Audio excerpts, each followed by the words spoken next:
Assalamualaikum warahmatullahi wabarakatuh.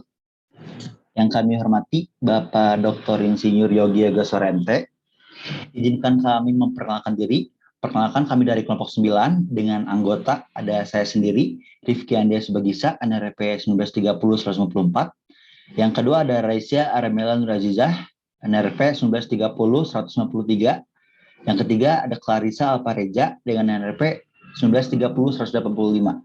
Dan yang keempat ada Elsa Fikilia dengan NRP 1930-190.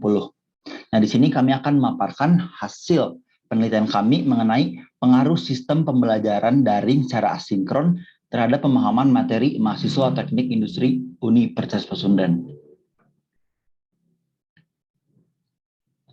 Oke, selanjutnya ada pendahuluan. Kenapa kami mengambil judul ini?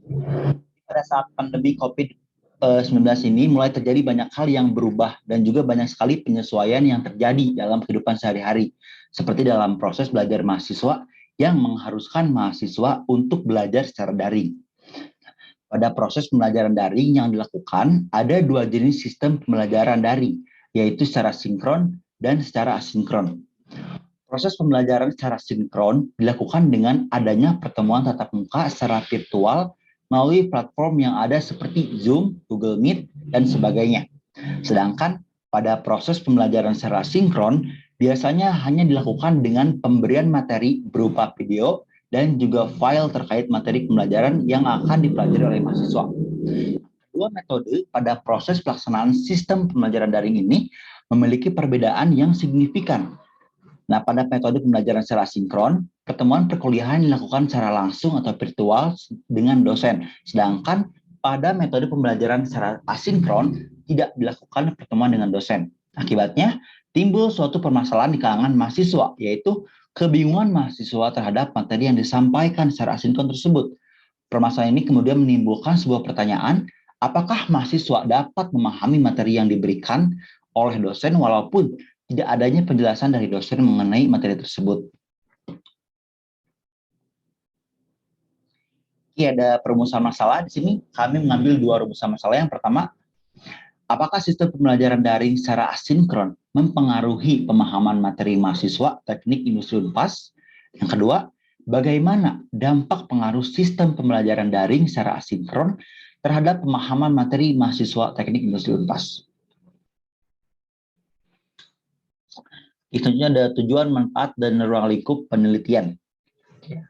Pertama ada tujuan dari penelitian ini. Yang pertama, untuk mengetahui apakah sistem pembelajaran daring secara asinkron mempengaruhi pemahaman materi mahasiswa teknik industri Unpas. Yang kedua, untuk mengetahui dampak pengaruh sistem pembelajaran daring secara asinkron terhadap pemahaman materi mahasiswa teknik industri Unpas. Manfaat dari penelitian ini, yang pertama, memberikan gambaran mengenai layak atau tidak layaknya sistem pembelajaran daring secara asinkron. Kedua, memberikan manfaat untuk memperluas pengetahuan dan wawasan.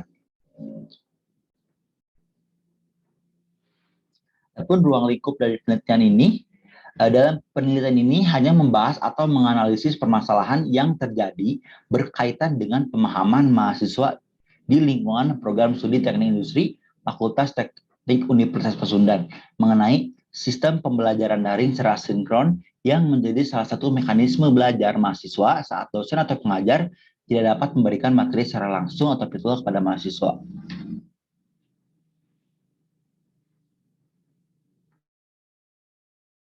Selanjutnya adalah tinjauan literatur sistem pembelajaran daring.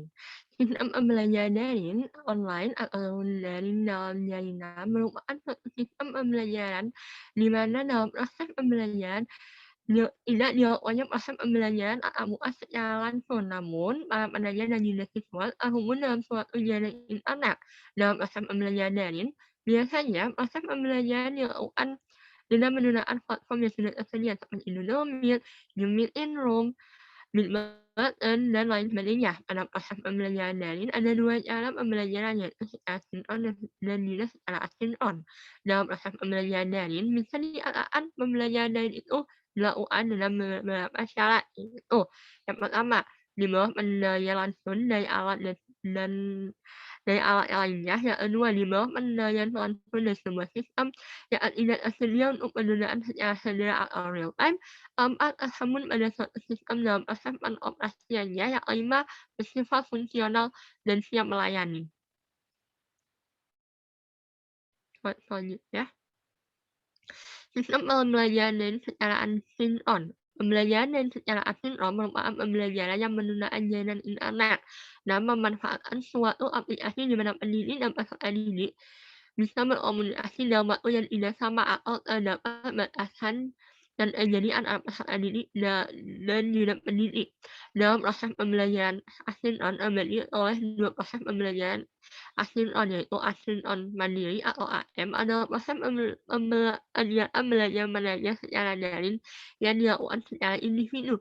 Yang kedua, asinkron kolaboratif atau AK adalah proses pembelajaran yang terjadi secara kolaboratif bersama-sama antara anggota kelas ataupun narasumber lainnya dalam suatu platform diskusi.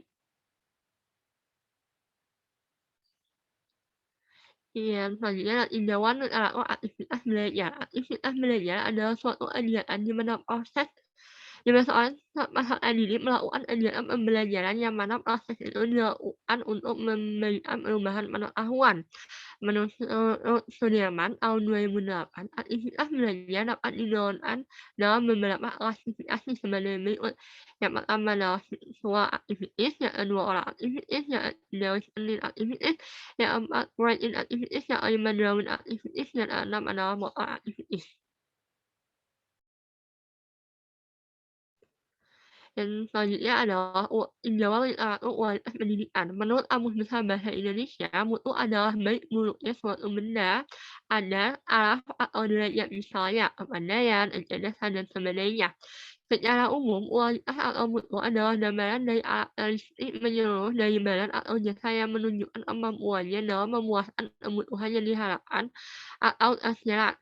Program pendidikan yang berkualitas dikatakan apabila yang pertama menarik atau atraktif, yang kedua memperhatikan masalah kebutuhan dan perhatian masyarakat serta bermanfaat, yang tidak kongruen, yang keempat memiliki ciri khusus atau berbeda, yang kelima efektif, yang keenam fungsional, yang ketujuh memperhatikan kebutuhan dan pertumbuhan masyarakat didik.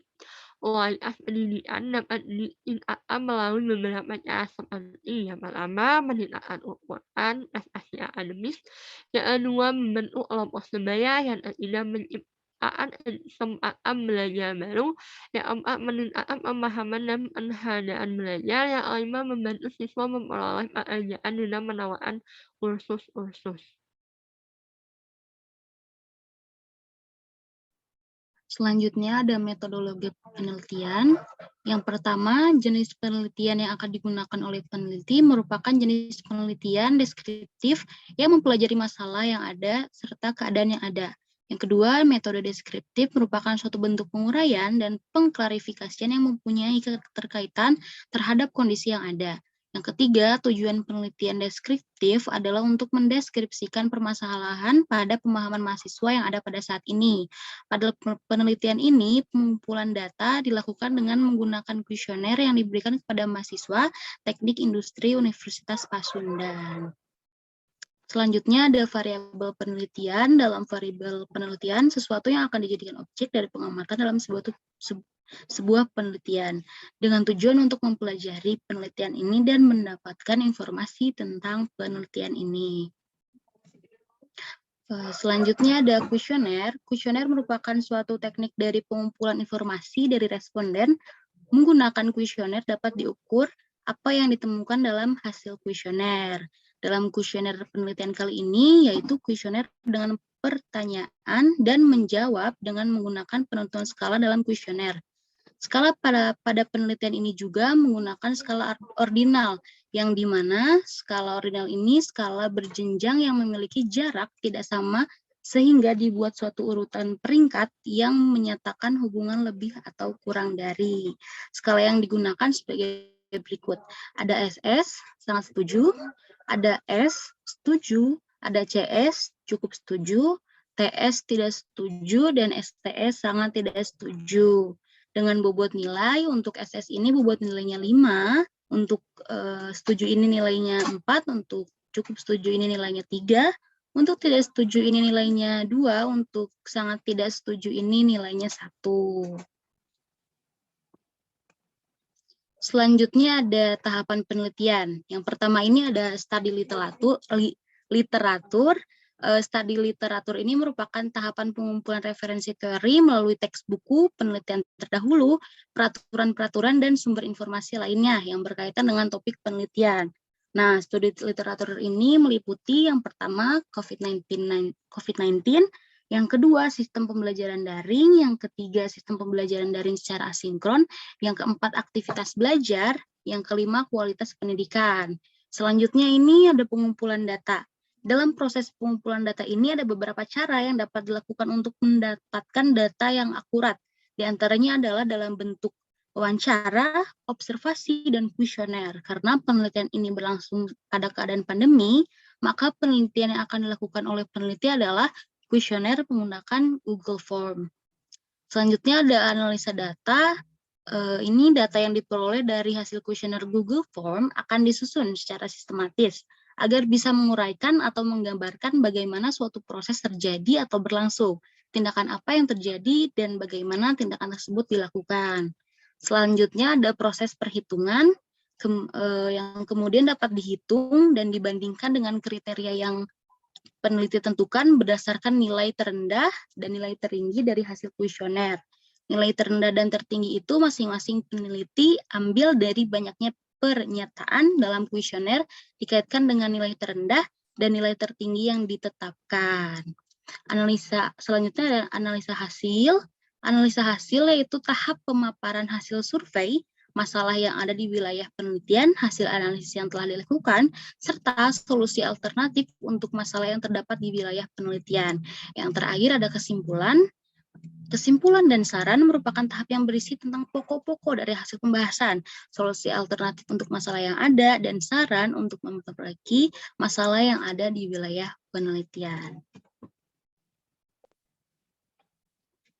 Baik, selanjutnya yaitu mengenai pengumpulan data. Dalam penelitian ini menggunakan kuesioner yang disebar kepada responden dengan menyediakan pernyataan menggunakan skala ordinal yang bisa langsung dipilih oleh responden. Metode ini digunakan untuk memperoleh data variabel, aktivitas belajar, dan pemahaman mahasiswa. Adapun hasil pengumpulan data dari kuesioner diisi oleh mahasiswa angkatan 2018, 2019, dan 2020 dengan rincian jawaban sebagai berikut. Belum dilakukan proses pengolahan data.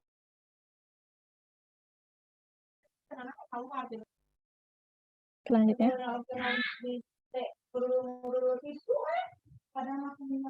belum masuk ke dalam proses pengolahan data. Dalam pengumpulan data yaitu didapatkan hasil untuk hasil kuesioner mahasiswa angkatan 2018 yaitu sejumlah 6 siswa.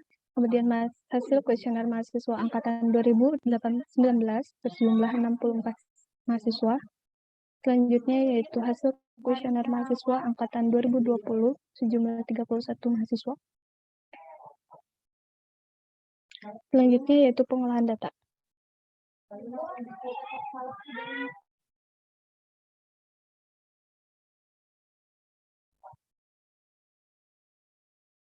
Dari penelitian yang telah dilakukan, didapatkan hasil kuesioner sejumlah 101 mahasiswa yang dilakukan pengolahan data sebelumnya yaitu dilakukan validalitas.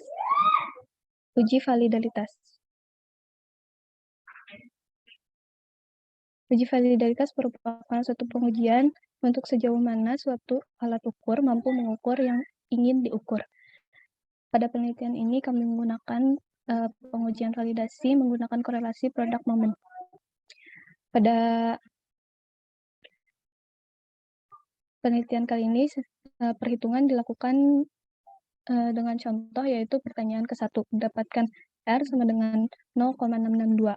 Pengujian dengan hipotesis yaitu hipotesa H0 perhitungan lebih sama dengan 0, tidak ada korelasi item dalam variabel. H1 perhitungan tidak sama dengan 0, berarti ada korelasi item dalam variabel. Statistik uji dengan tingkat kesalahan 5% didapatkan hitung yaitu sejumlah 8,788. H1 diterima jika T hitung lebih dari sama dengan T tabel. T tabel untuk N sama dengan 101 dengan derajat kebebasan 99 dan tingkat kesalahan 5%, dilakukan uji tes dua pihak, didapatkan hasil 2,276. Kesimpulannya yaitu T hitung lebih besar dari T tabel, yaitu 8,788 lebih dari 2,021, yang artinya H1 diterima, yang berarti ada korelasi item dalam variabel. Untuk pertanyaan 1 dinyatakan valid. Berikut yaitu adalah hasil perhitungan dari pertanyaan 1 sampai pertanyaan 10, didapatkan perhitungan pertanyaan pada pertanyaan 7 dan pertanyaan 9, yaitu didapatkan hasil tidak valid dikarenakan T hitung lebih kurang dari T tabel. Selanjutnya yaitu uji reliabilitas. Dalam pengujian reliabilitas ini, reliabilitas merupakan alat untuk mengukur suatu kuesioner yang merupakan indikator dari peubah atau konstruk. Pada pengujian kali ini dilakukan reliabilitas data menggunakan Alpha-Cronbach.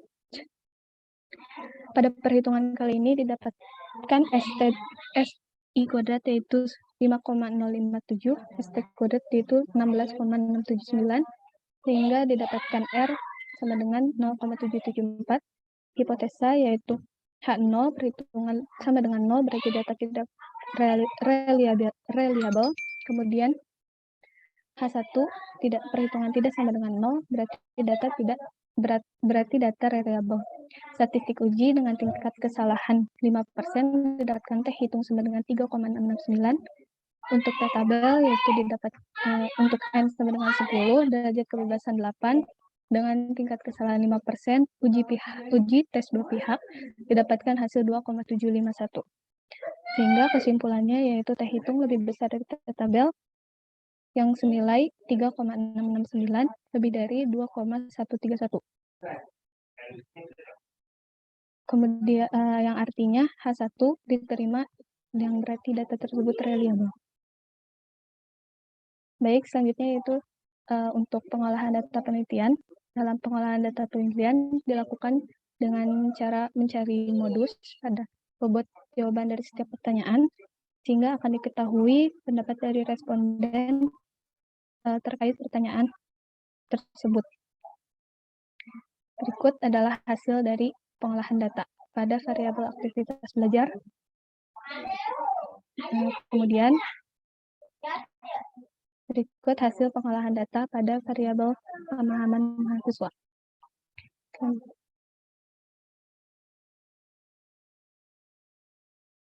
Yang selanjutnya adalah analisis dan pembahasan berdasarkan urusan yang telah disebar kepada mahasiswa teknik industri Universitas Pasundan diperoleh hasil sebagai berikut.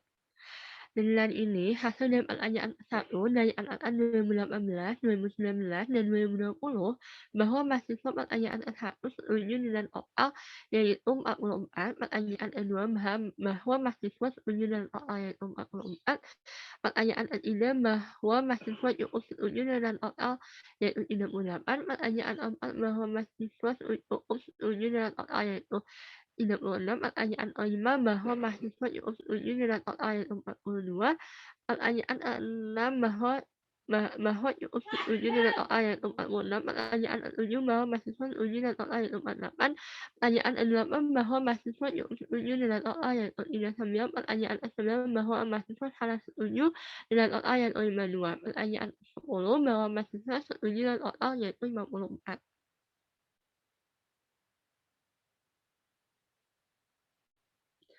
Variabel aktivitas belajar. Sebagian besar mahasiswa sudah merasakan materi dan tugas yang diberikan dosen, sudah dapat menunjang kegiatan belajar mahasiswa dan mempermudah dalam komunikasi atau interaksi. Sebagian besar mahasiswa cukup menyukai sistem pembelajaran secara asinkron dan membuat merasa termotivasi untuk belajar secara mandiri. Dan ini adalah tidak adanya metode pembelajaran secara asinkron, tidak semua mahasiswa dapat mengikuti pembelajaran tersebut. Mahasiswa yang kurang merasa termotivasi untuk belajar mandiri.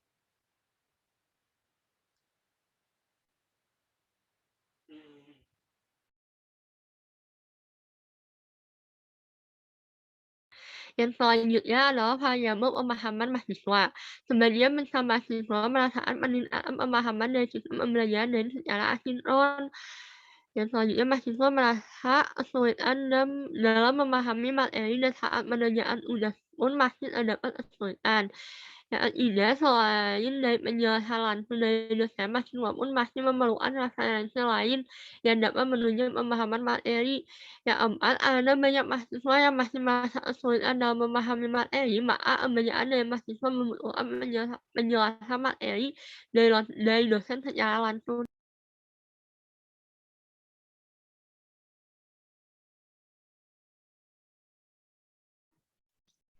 Oke, dari hasil penelitian yang telah kami lakukan, dapatkan kesimpulan. Oke, berdasarkan hasil analisis dari pembahasan terkait pengaruh sistem pembelajaran daring secara sinkron terhadap pemahaman materi mahasiswa teknik industri Universitas Pasundan, didapatkan kesimpulan bahwa mahasiswa menyukai sistem pembelajaran daring secara sinkron dan dapat belajar secara mandiri agar dapat memberikan pemahaman.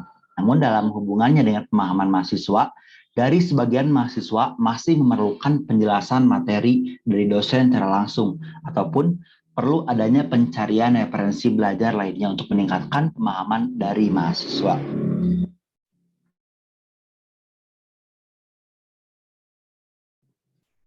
Oke, terima kasih. Sekian hasil pemaparan yang dapat kami sampaikan. Kurang lebihnya mohon maaf. Sekian dari kami. Assalamualaikum warahmatullahi wabarakatuh.